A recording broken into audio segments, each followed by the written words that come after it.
As Saskatchewan continues to battle one of its worst wildfire seasons, Premier Scott Moe says Canada should consider a national firefighting service. So the process is there, and we do share the resources that we have. And so the question is, should we nationally, as Canadians, add to that resource pool so that all provinces... So more than 10,000 people we know have been forced so far to flee their homes as 18 active wildfires burn across the province. Several provinces have sent in fire crews and equipment to help Saskatchewan, but Premier Moe says resources are already being stretched thin. So for more on what a national fire service could do, I'm joined by Paul Boissonnault, Secretary with the Canadian Association of Fire Chiefs and Fire Chief for the town of Oakville. Good morning. Good morning, Anne-Marie. Thanks for having me. I'm just going to get you to say hi to me again, Paul, just to make sure that I can hear you and everyone at home can hear you too. Good morning, Anne-Marie. I gotcha. That's great.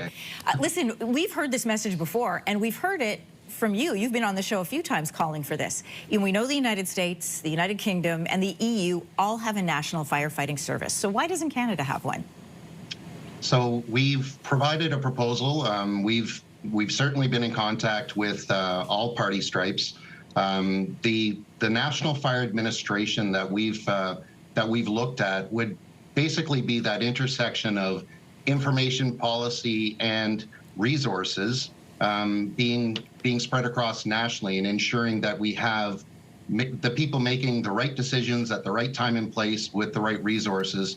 The National Fire Administration, we would be the only G7 country still without a National Fire Administration, and we have provided government with a turnkey proposal to have the National Fire Administration up and running by the G7 meeting. So we're hopeful that with the new government, with new ministers for the portfolios of emergency preparedness and public safety, that we can gain traction and finally get this off the ground. Listen, I remember speaking to someone with your association before you spoke to Ottawa. I think it was in the fall, and you were putting forward this proposal, and of course, Parliament was prorogued, and then there were delays. You say you can get this up and running by the next G7 meeting. Do you mean the one that's being held here, like June 7th?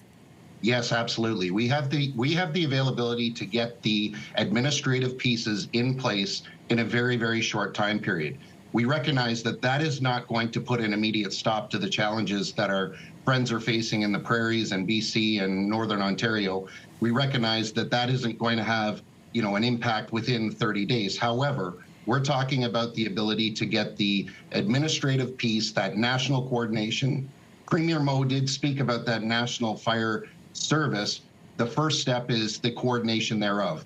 More boots on the ground is great, but the coordination of those resources is really the requirement that is going to facilitate an effective response. Something you've taught me and our viewers here at Your Morning is that 70% of Canada's firefighters are volunteers. Your organization reports that of the 125,000 firefighters in this country, 90,000 of those are volunteers. They have other jobs. So yesterday, we spoke with an evacuee from Saskatchewan about the issue, and here's what she had to say.